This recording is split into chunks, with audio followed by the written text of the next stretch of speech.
Hi guys! Welcome back to my YouTube channel. Also, for today's video, I'm so excited because it's been a long time since I did a makeup review. So, eto na. Actually, it's been a week since I purchased this product. So, this is the Ever Bilena No Budge Lip Liner. Lumabas to sa FYP ko. Kaya sabi ko, why not? I'm gonna be trying this para naman may ma-upload ako dito sa YouTube channel ko.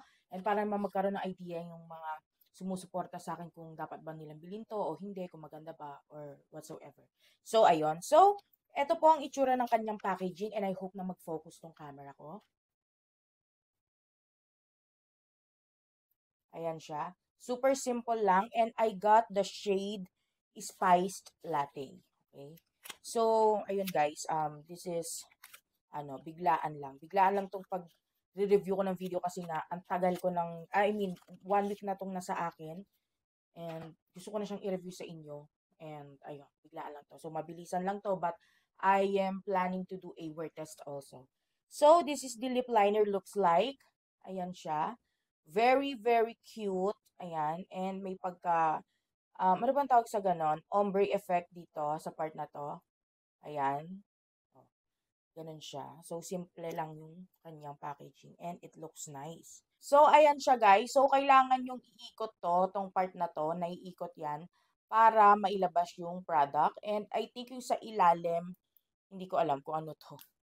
Okay. Ay, okay. So, yung nasa ilalim pala guys, sharpener. Okay, sharpener. Okay? Sharpener siya. Sharpener? Sharpener nga ba? Oo, tama. Ano ba, B? So, ayun. And, balik na natin siya kasi bago naman to. So, isa-swatch ko muna siya dito. Ayan. Kahit ako marunong mag-swatch, ganito na. Carmi, nagmamadali ako. Ayan. Okay. O, final. O, sinong mama ko? O, diba? Ang ganda. Okay, so ganun ang kulay ni Spiced Latte. And now, yan. Okay, I don't have anything on my lips. Mag-line na tayo.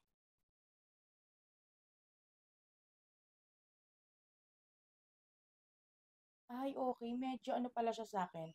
In person, may pagka-orangey siya sa akin. Okay, please bear with me. I'm not good on explaining colors, if you know what I mean. So, ayun. Basta ko ano lang yung nakikita ko right now, eh di yun ang sinasabi ko. So, ayan siya. I hope na nagpo-focus ang camera.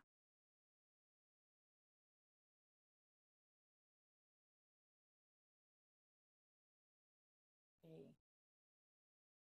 The first thing that I noticed while I'm applying the lip liner is very ano siya, very smooth, you know, hindi ka yung ganun, parang mahihirapan. No, smooth siyang i-apply, mabilis lang application, kitang-kita nyo naman.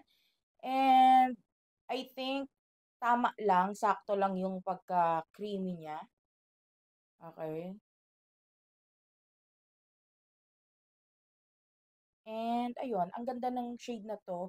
Although bihira ako magganto na shade kasi nga ewan ko rin. Hindi ako sanay pero right now nagugustuhan ko siya.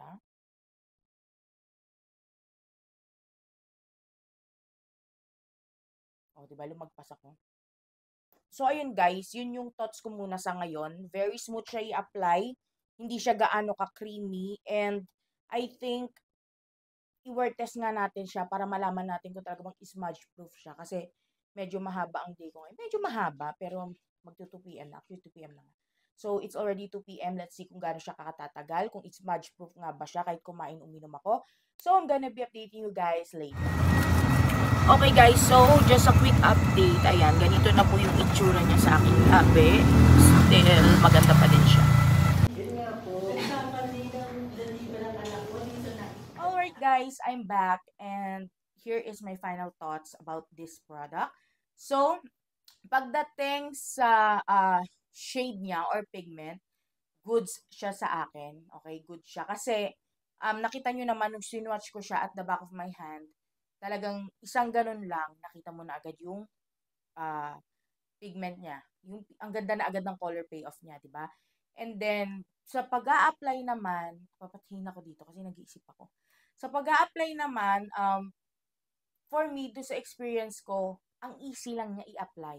Okay? Talagang ang smooth niyang i-apply, ang smooth niyang i-glide sa lips. And dito lang ako nagka-problema. I'm gonna be honest, okay? This is based on my experience today, okay? Hindi siya, for me, hindi siya long lasting, okay?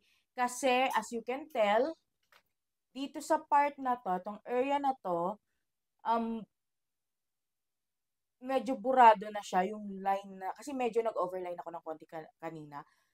Medyo burado na siya yan, dyan. And na-notice ko kanina, na parang pag ginaganon ko yung lips ko, kung saan ako naglagay ng liner, is ang dali niyang kumapit sa skin. Kanina yon. I don't know, baka mamaya hindi pa lang talaga fully nagsiset, pero ano na nun 30 minutes mahigit na nung ginawa ko yun. So, yeah. Other than that, wala naman na. Doon lang ako nagka-problema sa pagiging smudge proof niya.